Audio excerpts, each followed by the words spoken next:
आज हम सुनेंगे धर्मराज जी की पावन कथा, जो यमराज भी कहलाते हैं। यह कथा सुनने से मृत्यु के बाद यमलोक के सभी कष्ट दूर हो जाते हैं और स्वर्ग की प्राप्ति होती है। कथा सुनने से पहले मन को शुद्ध करें और पूरे श्रद्धा से हुंकारा भरें। एक गांव में एक बुढ़िया माई रहती थी। वह बहुत धर्मात्मा थी और रोज व्रत उपवास, पूजा पाठ करती थी। वह सभी देवी देवताओं की पूजा करती, दान पुण्य करती, लेकिन कभी धर्मराज जी की पूजा या उनकी कथा नहीं सुनती थी। एक दिन उसकी आयु पूरी हो गई। यमदूत उसे लेने आए। बुढ़िया माई बिना किसी डर के उनके साथ चल पड़ी। रास्ते में एक गहरी नदी आई। बुढ़िया डूबने लगी तो यमदूत ने पूछा, माई, तुमने गोदान किया है क्या?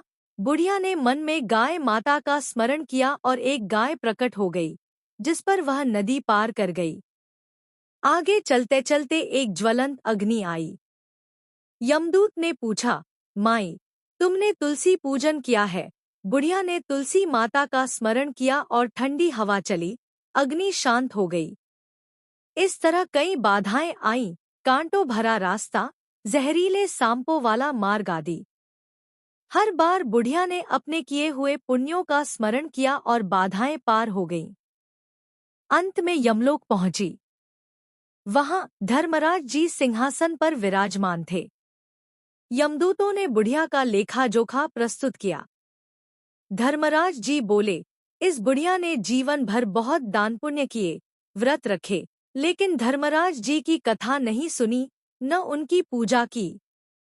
इसलिए वैकुंठ या स्वर्ग के द्वार इसके लिए बंद है। इसे नर्क भेजो। यह सुनकर बुढ़िया माई रोने लगी और विनती करने लगी, हे धर्मराज, मैंने जीवन भर पुण्य किए, लेकिन अनजाने में आपकी कथा नहीं सुनी। कृपा करके मुझे 7 दिन की मोहलत दें। मैं पृथ्वी पर जाकर आपकी कथा सुनूंगी और उद्यापन करूंगी। लेकिन जब वह कथा सुनाने लगी तो परिवार वाले हुंकारा, जय जयकार नहीं भरते थे। सिर्फ पड़ोसन हुंकारा भरती थी। 7 दिन तक बुढ़िया ने रोज कथा सुनाई और उद्यापन किया। 7वें दिन धर्मराज जी ने विमान भेजा। बुढ़िया विमान में बैठने लगी तो पड़ोसन भी साथ जाने लगी।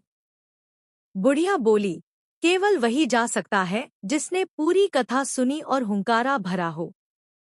यह सुनकर सारे गांव वाले इकट्ठे हुए और बुढ़िया से कथा सुनाने की विनती करने लगे। बुढ़िया ने सभी को कथा सुनाई। सभी ने हुंकारा भरा। फिर सारे गांव वाले विमान में बैठकर स्वर्ग पहुंचे। धर्मराज जी ने कहा, मैंने तो विमान केवल बुढ़िया को लाने भेजा था। बाकी लोग कैसे आए? बुढ़िया बोली, हे धर्मराज, इन सभी ने आपकी कथा सुनी और हुंकारा भरा है। जैसे आपने मुझे स्वर्ग दिया, वैसे इनको भी दे। मैं अपना आधा पुण्य इनको देती हूँ। धर्मराज जी प्रसन्न हुए और सभी को स्वर्ग में स्थान दे दिया। तो बहनों, इस प्रकार धर्मराज जी की यह पावन कथा पूरी हुई।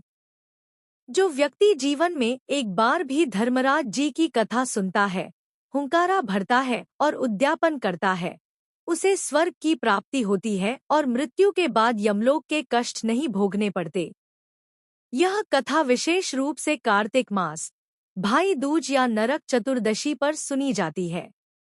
धर्मराज जी की जय। बोले धर्मराज जी की जय।